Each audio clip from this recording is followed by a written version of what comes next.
Oke, assalamualaikum guys. Kita ketemu lagi, kita berjumpa lagi guys dalam psikologi. Ya, psikologi jalanan yang kita bahas kemarin. Jadi sebenarnya guys, pembicaraan atau pemberian istilah psikologi jalanan adalah untuk memudahkan satu pemahaman saja. Pemahaman antara keluarga dengan anak-anaknya, memberikan satu jembatan antara keluarga dengan lingkungan, bagaimana ada satu reaksi atau efek tindak balasnya terhadap lingkungannya.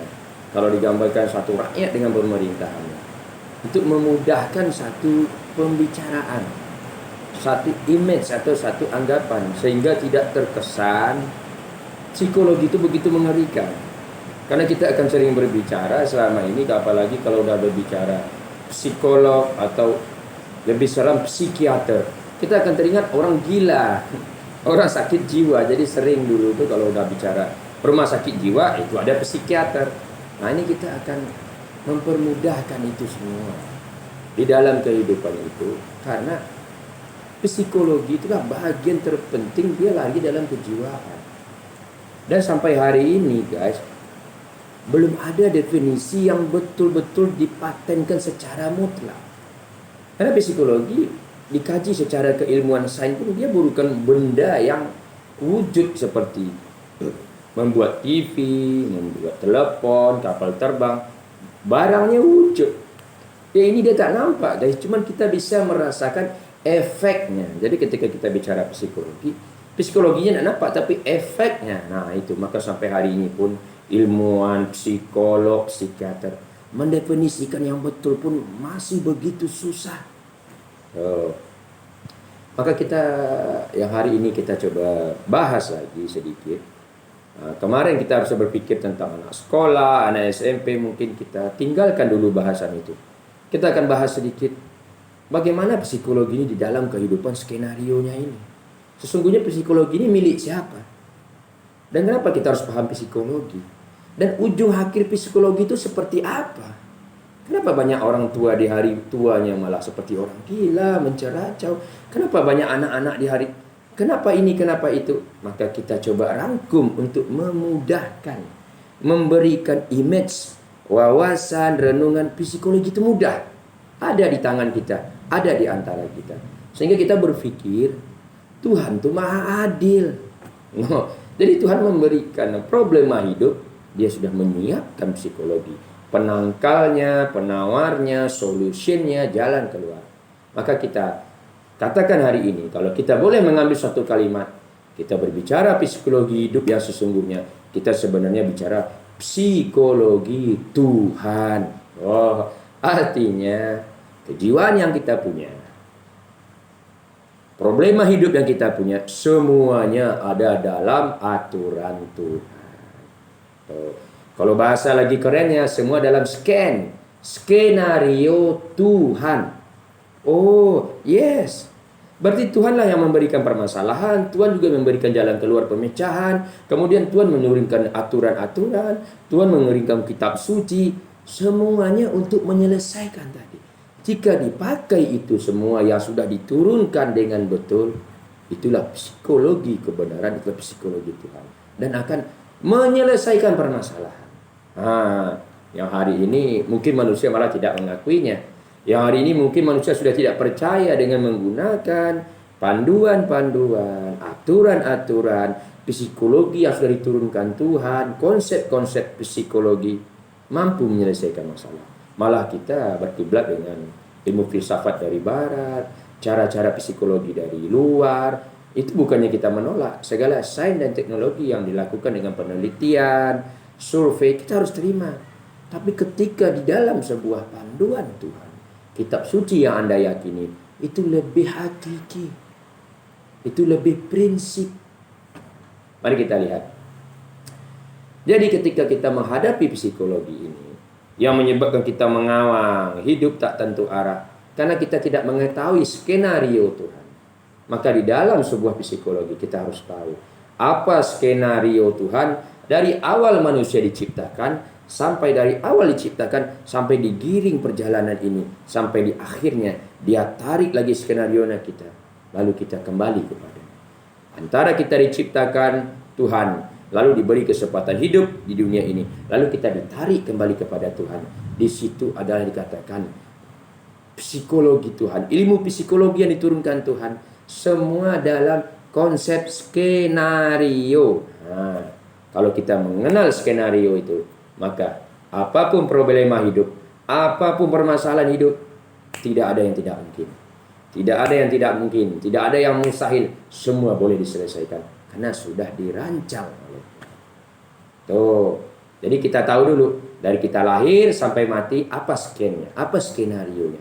Sehingga kita tenang menghadapi. Orang kata Jawa, orang kata apa? Legowo, lapang hati, lapang dada, bisa nerimo.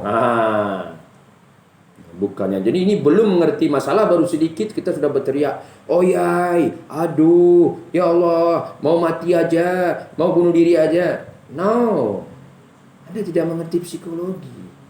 Berjalan bercelaru tanpa arah, tak tentu arah. Mari kita lihat skenario dalam waktu yang singkat. Yang pertama, tentu ini bagaimanapun seperti kita harus memandu ke kitab suci. Jadi ketika kita akhirnya diciptakan, ketika kita sudah disiapkan organ-organ kita, mata, telinga, hati, kaki, jantung, tangan, semua sudah dibentuk di dalam proses kandungan ibu. Tempat yang mulia yang disebut rahim. Ketika sudah siap satu set produk baru seperti handphone, ketika sudah siap set, ketika handphone yang dalam hati akan diberi nyawa, ketika chips dia, ketika induknya, nyawa handphone itu akan diaktifkan. Begitu.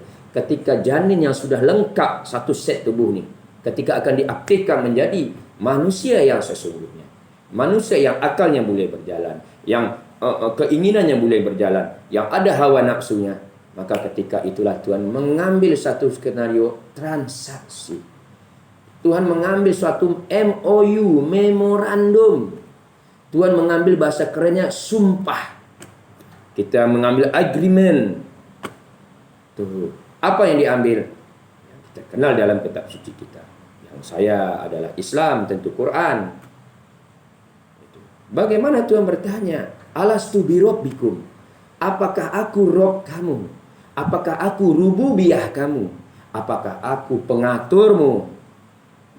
Kita kembangkan lagi.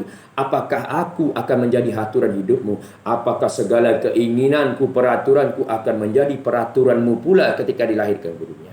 Apakah segala prinsip-prinsipku sebagai pengatur alam semesta akan kau jadikan prinsip selama kesempatan hidup ini? Apa jawabnya? Jawab sang roh tadi sebelum dilahirkan, qalu bala syahidna. Betul ya Allah, betul ya Tuhan kami bersaksi, kami terima saksi ini. Kalau saya lahir nanti, ya Allah, wahai Tuhanku, saya akan bertingkah laku menjadi orang tua di jalan Tuhan, mendidik anak-anak menjadi pembela generasi ruhaniah, generasi robbani, generasi yang menjadikan dunia sebagai surga, bukan berbuat kerusakan, berbuat kemaksiatan. Jika dia seorang anak, saya sama ya Allah, ya Tuhanku, saya akan menjadi anak yang soleh, anak yang menaati orang tua sepanjang orang tua membimbing di jalan yang benar, bukan mentaati dalam kebatilan. Saya yang menjadi anak akan menjadi mengelola bumi ini bersama-sama, membentuk jannah, membentuk surga ya Allah.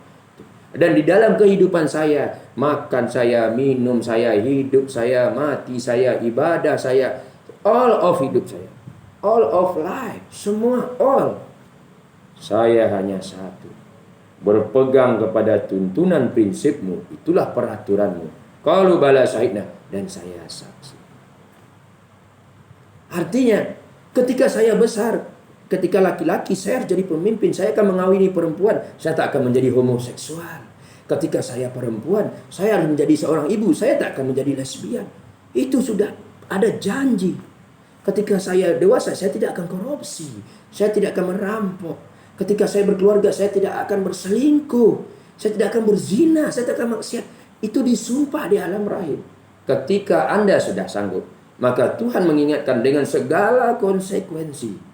Jika ada tempuh segala janji ini kebenaran, maka surga di dunia, surga di akhirat. Jika Anda tempuh segala kerusakan, maka azab, hukuman, panis hukuman di dunia, maka neraka hidup Anda di dunia, juga neraka di akhirat. Maka sang janin pun berkata, "Qalu bala syahidna." Oke.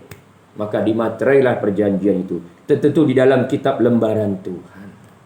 Dan setiap umat yang mempunyai agama pasti percaya itu.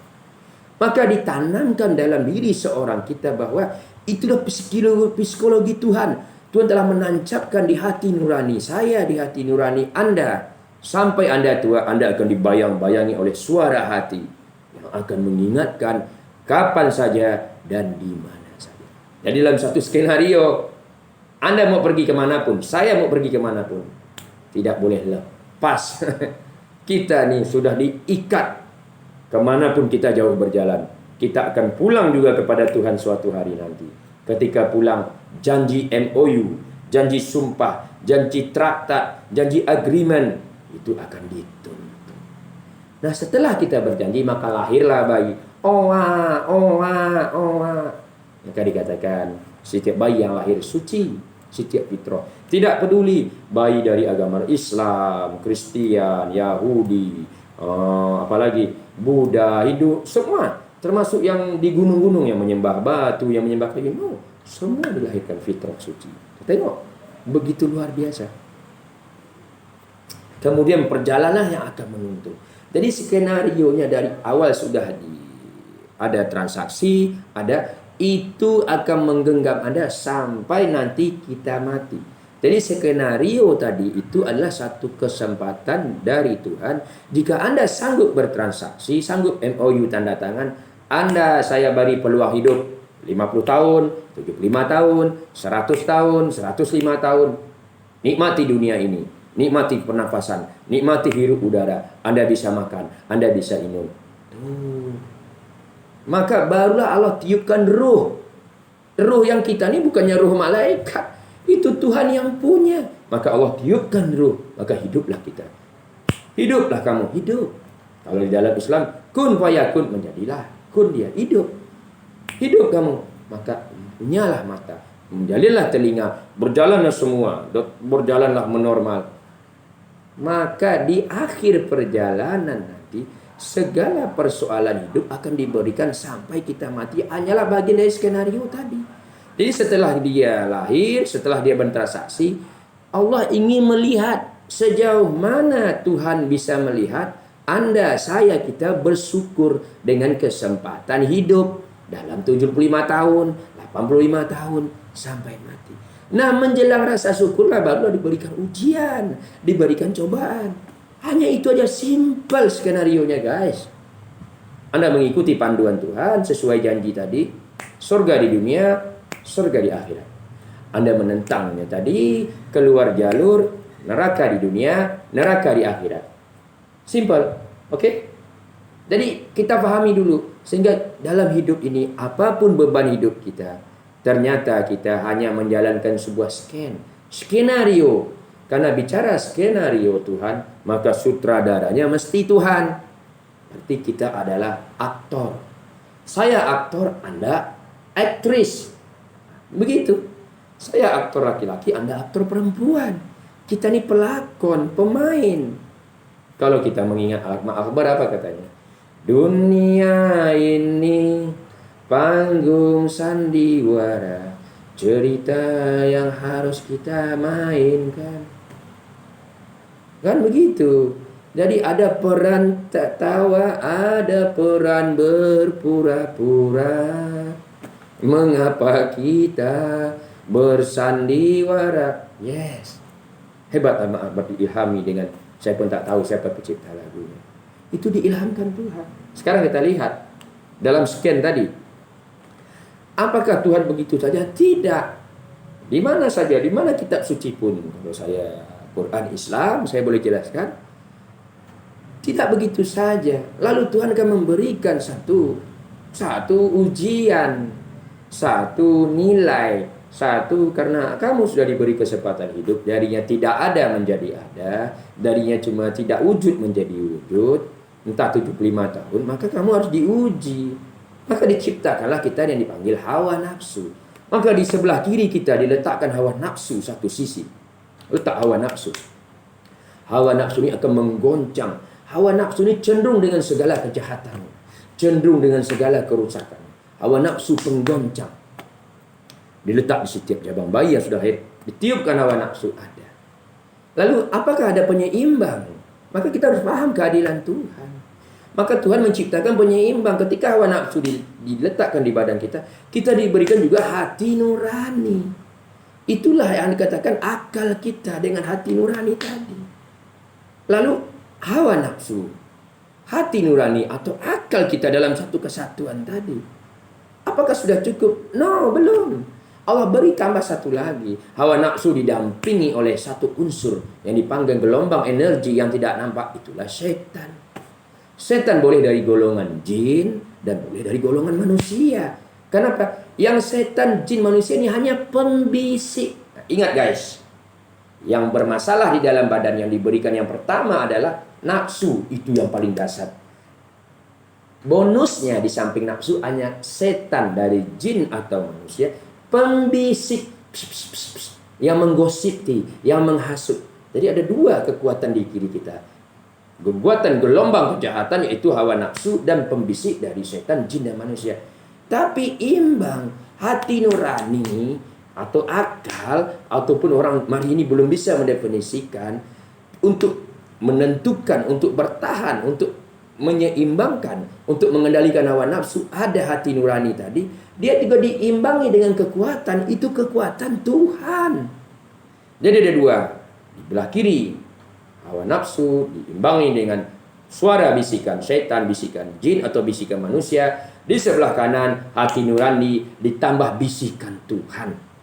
Yang boleh diartikan juga kadang dengan tentu dengan kekuatan Tuhan, apakah melalui malaikat atau siapa itu. Nah, dua-duanya selalu berperang, guys. Sejak kita dilahirkan nanti ke dunia sampai kita mati sekalipun, dua kekuatan ini selalu berbenturan. Selalu berbenturan dasar sampai di dalam kehidupan kita. Nah, inilah psikologi Tuhan yang harus dipahami skenarionya. Jadi kita akan, wajar. Kenapa saya berbuat salah? Kenapa saya berbuat dosa, maksiat? Ya wajar. Bukannya membolehkan. Manusia itu tempatnya salah dan lupa karena ada hawa nafsu dan pembisik. Di sini ada hati nurani dan suara Tuhan. Yang salah itu adalah ketika kita berbuat kesalahan, kejahatan, kita tak cepat sadar. Kita tak mau mendengar suara yang kanan, hati nurani dan bisikan Tuhan. Itu yang salah. Jadi manusia yang hebat ketika dia salah dalam perjalanan, ada bisikan hati, ada hati nurani mengingatkan, ditambah bisikan Tuhan, mereka cepat tersadar, cepat bertobat dan bersujud lalu memperbaiki. Jadi manusia yang baik itu, guys, di dalam apapun, ini kita bicara dasar prinsip psikologi. Dalam psikologi itu bukan manusia yang suci, guys. Bukan manusia yang alim ulama, bukan manusia yang banyak berzikir, yang banyak bertapa. No. Manusia yang biarpun bergelimang dalam kemaksiatan, tapi dia cepat-cepat sadar, guys. Lalu menghentikan jalan-jalan kerusakannya dan dia menuju ke jalan Tuhan. Adapun nanti dia berbuat lagi kejahatan, dia ingat cepat lagi berhenti kemudian, sehingga dalam perulangan tadi segala kebaikan keinsafan, setiap ingat perbuatan kejahatan lalu dia insaf, guys, maka disitulah mudah-mudahan faktor Tuhan yang 50% akan menuntunnya. Kebaikan-kebaikannya akan membersihkan jalannya. Yang kita terjadi apa, guys? Kita lebih memilih terlanjur basah, biarlah basah seperti penyanyi dangdut. Terlanjur terbakar, biarlah terbakar. Sering kita begini. Gua mah dah terlanjur jadi pelacur. Gua dah jadi pemabok. Gua dah jadi pengobat. Gua dah terlanjur jadi homoseksual. Gua dah jadi lesbian. Gua dah terlanjur berzina, ya biarin. Mana mungkin Tuhan ngampuni gua? Ya udah, biar mau bejat neraka lah. No, guys. Karena Anda tidak mengerti skenario. Anda harus mengerti psikologi Tuhan. Tuhan itu maha pengasih, maha penyayang. Kita dilahirkan, kita disiapkan tadi, diberinya ujian, diambilnya transaksi. Setelah transaksi kita dibekali dengan hati nurani, dibekali dengan suara Tuhan. Lalu kita diberikan ujian hawa nafsu, diberikan dua-dua imbang, guys. Malah yang lagi canggih, guys, dia turunkan kitab suci. Itu suara Tuhan. Itu hukum Tuhan. Tapi karena tadi perjalanan hidup, kita lupakan tadi, karena mata kita tadi kita kemana? Mata ditutup, dihijab oleh masalah harta, masalah kecantikan, sekolah tinggi, ilmu ketahuan, paling cantik, paling gagah, merasa paling pandai, merasa paling bijak. Guys, ditambah lagi kita ditutup. Kadang kita ditutup dari berbagai, guys. Kadang-kadang minta maaf, kita berbicara psikologi pun kita akan bicara menurut kata Tuan Google, menurut Uncle Google. Kadang-kadang kita menyembah Google, mengatakan bahwa semua yang dikatakan Google itu betul. Sehingga kita tidak bisa menerima input dari mana, guys. Tuh, itu pun menutup. Sehingga ketika orang lain bicara kebenaran, oh tak mungkin, tak ada literaturnya, tak ada referensinya. No, guys. Google diciptakan manusia, YouTube diciptakan manusia. Semua diciptakan, guys. Oke, sekarang lapangkan diri kita, guys. Baru. Jadi, bicara psikologi Tuhan, bicara psikologi kehidupan. Pahami skenarionya, bahwa Tuhan menciptakan skenario, kita dilahirkan seperti tadi, lalu kita diambil satu persaksian, diambil MOU, diambil perjanjian, apakah kita hidup. Jika diberi kesempatan 75 tahun, 100 tahun, 85 tahun, menikmati kehidupan berkeluarga, indahnya berumah tangga, romantisnya kehidupan beranak istri, apakah dirasakan? Yang tidak diberikan kehidupan seperti itu kepada dulu adalah kepada malaikat dan kepada setan. Kepada manusia diberikan, ada risiko. Sanggup? Iya. Sanggup? Yes. Sanggup taat? Iya. Sanggup mendidik, mengikut peraturan? Sanggup. Alastu bi rabbikum. Apakah kamu memakai Rob? Memakai rububiyah? Aturan, pengatur, pembina, pendidik? Apakah kamu memakai? Iya, sanggup. Saya tidak akan homo, tidak akan lesbian, tidak akan jadi orang tua. Ketika saya mendidik, saya tidak akan mengatakan anak durhaka, anak bajingan, anak tahu diuntung. Ketika saya jadi anak, saya tidak akan mengatakan orang tua ini tak tahu diri, tak tahu apa. No.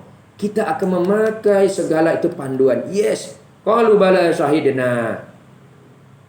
Ketika Tuhan memberi itu, maka ditulislah di dalam lembaran yang kita tidak nampak.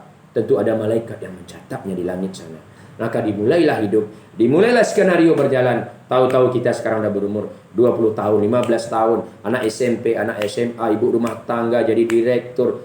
Dan tahu-tahu kita telah banyak. Lihat warna hidup kita berwarna-warni, guys. Mungkin kita ada jadi homo, menjadi lesbian, jadi korupsi, jadi pezina, jadi pemabuk, menjadi orang berselingkuh, menjadi pembunuh. No problem, guys. Ada kisah, contoh-contoh. Berapa banyak pejuang-pejuang dulu di dalam perjalanan pejuang-pejuang suci itu. Orang-orang yang pemabuk, pembunuh anak ini, bahkan pelacur-pelacur pun menjadi orang-orang utusan penting, guys. Artinya begini, itu biasa, guys. Katakan pada diri kita, oke, saya sanggup berubah. Nah, itulah psikologi. Jadi kalau kita memahami ini sebuah skenario, maka kita akan cepat-cepat berubah. Tapi kalau kita tidak memahami ini sebuah skenario Tuhan, kita akan berputus asa. Berputus asa di dalam hidup, guys, adalah seperti mayat hidup. Kalau kita sudah putus asa di dalam hidup, maka hidup itu tak berguna, guys. Seperti manusia tanpa ruh, maka kita di dunia ini adalah hanya seperti bangkai yang berjalan, seperti zombie, guys. Maka hari ini sebelum kita tutup, hidupkan tekad kita, panggil kembali keyakinan kita bahwa ini Tuhan pengasih dan penyayang. Seberat apapun di perjalanan, selagi ada nyawa, selagi ada detak jantung, selagi kita masih bisa makan, minum, melangkah, ada kesempatan dan peluang. Ketika Anda berbuat, ketika Anda ingin berubah, disitulah Anda akan percaya, guys, mukjizat, sesuatu yang tidak bisa dibicarakan secara sains. Itulah kehadiran Tuhan. Ketika kita di hati kita tadi mendengarkan suara hati, saatnya berubah, saatnya meninggalkan segala kejahatan, meninggalkan segala kemaksiatan. Saatnya saya memulai membuka panduan hidup, membuka tuntunan Tuhan, membuka kitab-kitab suci, merenunginya, lalu menjadikan landasan psikologi saya, mempelajari, menseleksi, lalu step by step. Saat itulah dari langit, guys, kita tidak melihat akan ada pancaran nur, akan ada pancaran gelombang. Apakah itu cahaya, apakah gelombang elektromagnetik, itu terserah dengan penafsiran ini, akan menerangi, guys. Sehingga kalau di dalam kitab suci dikatakan Tuhan itu adalah cahaya Tuhan adalah cahaya langit, cahaya bumi. Cahayanya doang guys, cahayanya saja menerangi alam semesta. Apalagi kalau di luar cahaya ada hidayahnya guys, ada petunjuk. Nah ini kita susah, hanya bisa dirasakan guys. Ya begitu saja guys. Jadi ketika bicara psikologi jalanan, saya hanya ingin menggiring, inilah psikologi Tuhan. Saya ingin menggiring lagi, sebenarnya inilah skenario. Jadi psikologi kita semua sama, yang menyebabkan kita menjadi buta, menjadi tertutup, terlalu banyak hijab, lapisan yang menutupi kita guys. Semakin banyak kita lepaskan lapisan itu, semakin banyak kita berbuat kebaikan kepada sesama manusia, maka semakin terang kita akan kenal wujud kita yang sesungguhnya. Ketika kita mengenal diri kita, baik apa buruk, kotor apa bersih, baru kita bisa membersihkannya step by step. Nah itulah yang disebut psikologi dalaman. Di hari ini psikologi itu untuk mendefinisikan begitu susah guys. Bahkan sarjana S2, S3 pun belum ada yang mampu mendefinisikan apa psikologi mutlak. Tuh. Karena kita adalah sebagai ibu bapak, kita adalah psikolog terbaik, bisa psikiater terbaik, walaupun di luar secara akademis. Karena secara akademis mesti ada kesarjanaan, ada master, ada S3. Kita harus tetap menghargai, karena mereka bersusah payah melakukan survei. Tapi jika Anda adalah praktikal sejati, praktek sejati, acting senjata, Anda lagi hebat. Anda tidak memerlukan survei 1-2 orang, ribuan orang Anda tangani. Maka dikatakan, itu yang dikatakan psikologi jalanan. Oke guys, besok kita akan berbicara ke depan, diawali dari pondasi tadi, bahwa psikologi ini adalah dari sebuah skenario Tuhan. Jadi ketika nanti Anda dalam penggiringan contoh kisah-kisah, kenapa ada orang tua menceracau, orang tua memaki-maki anaknya, mengutuk-ngutuk anaknya, anak durhaka, kadang-kadang ada anak bajingan, si anak juga marah ke orang tuanya, orang tua bajingan, orang tua keparat, orang tua ini, lalu ada istilah anak haram jadah ini. Dengan psikologi itu, dengan psikologi panduan, dengan psikologi jalanan, Anda mengerti itu bagian dari 2 resiko. Ketika mengikut peraturan Tuhan, maka surga di dunia, surga di akhirat. It's a heaven. Begitu. Kalau kita nyanyikan gambar seperti itu, hampir almost heaven, West Virginia. Jadi itu hampir seperti surga ini. No guys, betul-betul surga, bukan hampir di dunia. Mana surga dunia? Ketika Anda hidup, ketika saya hidup dalam ketentraman jiwa, ketentraman batin. Jadi itu, jadi segala tindakan tadi bagian dari surga. Dan ketika sampai di hari tua kita, penderitaan dan penderitaan, jangan katakan, jangan judge, jangan hakimi Tuhan. Oh Tuhan jahat, no. Itu bagian dari perkataan, bagian dari transaksi tadi. Ketika Anda tidak memakai rule, tidak memakai peraturan, tidak memakai law, aturan, neraka semuanya. Oh begitu. Oke. Jadi begitu. Pertemuan selanjutnya berawal dari dasar psikologi tadi, psikologi Tuhan, psikologi yang memang sudah diskenariokan. Kita melangkah ke depan, semua pasti berubah. Jika ada kebenaran, itu pasti dari Tuhan. Jika ada kesalahan, pasti dari kesalahan saya, dan saya minta maaf. Jika ada kebenaran, Anda ambil, sampaikan kepada yang lain, tularkan untuk kebaikan kita. Jika tidak sesuai, masuk kuping kiri, keluar kuping kanan. Sampai jumpa. Wassalamualaikum.